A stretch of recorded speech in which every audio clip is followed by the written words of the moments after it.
Hey YouTube, Nova Piper. Little different video today. Got some pocket watches. It's this new obsession of mine now, antique pocket watches. It's at the flea market on the weekend, and I seen this. This is a American-made Waltham pocket watch from 1900. It's not very expensive. Doesn't hold a lot of value. I didn't pay much for it, but I figured, I'd give it a shot. It's in pretty rough shape. The lid doesn't close very well on it. See, the lid opens up right. It's see if I can zoom in here. It's needs a little work. You can see file marks all in here. Looks like it doesn't close very well. Seems to be closing better now than it ever did, but it's supposed to click close, but it doesn't.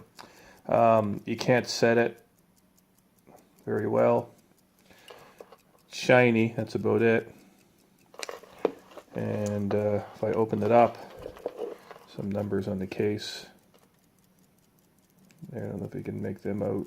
Sometimes they etch them when they work on them. They etch them. I'm going to pop it open and do the movement here.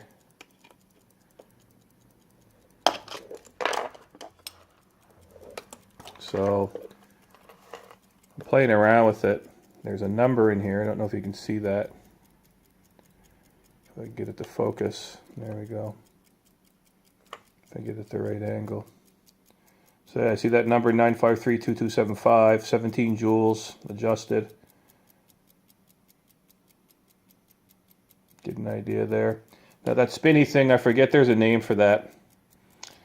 Fuck, I forget. And there's a spring in there. So anyway, the watch is, it wasn't moving. It needs to be cleaned, so the spring wasn't, that little flywheel wasn't spinning all the way around, so it was only going like instead of like it is. Like it's working the way it should now. But it was running fast because of it, so it's all messed up. It needs to be cleaned. It's really filthy inside, and as you can see. So it's got a star adjustment on it. So I'm keeping track of how many seconds it's gaining and stuff. And then this little thing right here, you turn that to make it go fast or slow. And so it's a 1900 Waltham. So it's this is December, so it's 117 years old. So that's pretty fucking cool right there, I guess. But it's not worth a lot of money. I didn't pay a lot for it, but it's worth more as scrap for parts than it is than what I paid for it. So worst case scenario, I'll make money on it, right? So I'm just keeping track of how it's keeping time. It is running. It's keeping time pretty good, but it needs some work. The case is in pretty rough shape. And it's a fairly big guy. And it came with the chain, the Albert chain, which is this here. This is the Albert chain that came with this watch. It's supposed to be the original chain. And I had to buy a T-bar for it. And then I put this fob on it. It's just a 10 franc coin from France. It's I just shined it up. It's not old or anything, right? I just stuck it on there for looks. But I like the chain. The chain's pretty cool. But this watch here, I'm going to take it off the chain. This watch I bought on eBay. Now this is a nice one. This watch here is worth a little bit more money. I got a pretty good deal on it on eBay. I paid about average used price. This is from 1912. So I'll get this out of the way. This is an Illinois railroad grade. This watch here. So you can see, let's see if I can get it to focus here. It's a little bit smaller. This one's keeping pretty good time. This one's in really good shape. You can see the face. Now this one's a bit different. As a railroad grade, it has a lever set. So the face, I'm not going to do it, but this spins off. And then there's a lever right here that you pull the lever out. You see, I'll try to open it. I don't want to fuck up the hands or anything. So I screw off the bezel. And right there is a lever that you pull out. Right there. And you pull out that lever and then you set it. You don't pull the stem out. When you pull out that lever, then you can set it. Now down around the 7 and 8, there's supposed to be some blemishes and stuff. This watch is keeping really good time. The other watch, this one, the Waltham, it's you can see the difference in the sizes. The Waltham isn't keeping time very well, so I'm going to work on adjusting it. This one's only losing maybe, it's off by like a second an hour, so it's going to take 60 hours to be off by a whole minute. So I'm going to look at what they consider to be accurate with these. I'm going to put this bezel back on. These are really, machine fit really good, man. I'm going to see what they consider to be accurate for these watches, and I'm going to, you know, I might try to adjust it myself, but I'm not really sure if I really want to do that. And this watch here, I'll take the back off, and this screws off as well. This is really pretty inside. This is Illinois.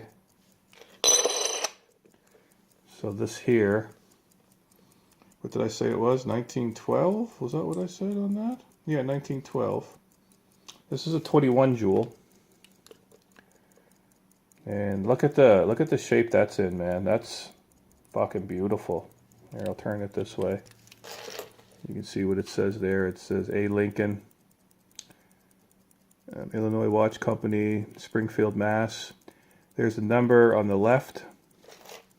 So right over here is the number of the movement, and that's what you find out. Use that number to find out all the specs on it and shit. Can't make that out. 2492072.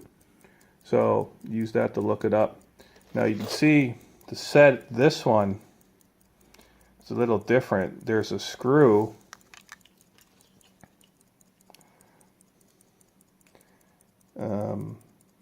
Doing this through the camera, I want to be careful. Right there, there's a screw, a set screw right there. And you adjust that set screw, and it pushes up against this, and then it moves it this way or that way, fast or slow. So you adjust it by turning that screw just a hair. And I'm not really comfortable about doing that right now with this watch, because this watch is working great, and I paid pretty penny for this. And this watch, you know, I could sell this now for a profit, no problem. But this is a nice watch, 21 jewel, and this is a railroad grade. So railroad grade means it's lever set. And one of the things about lever set railroad watches is that they were supposed to be super accurate, because back in the day, everybody set their clock kind of by, you know, there wasn't no standard time. Everybody set their clock by the sun. So, you know, you're 60 miles away, you're going to be off by a minute. And railroads had to kind of coordinate time, so your watches needed to be super accurate to avoid collisions.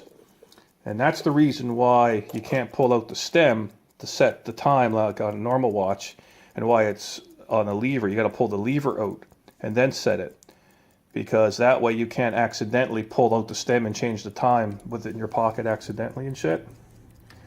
And they're super accurate, and that's why they call them railroad grade. And this is you know, American made. And apparently the collectors, you know, for antique pocket watches, it's the American, there so you can see, it's the American made watches are the ones that, you know, the guys, you know, this is gold filled.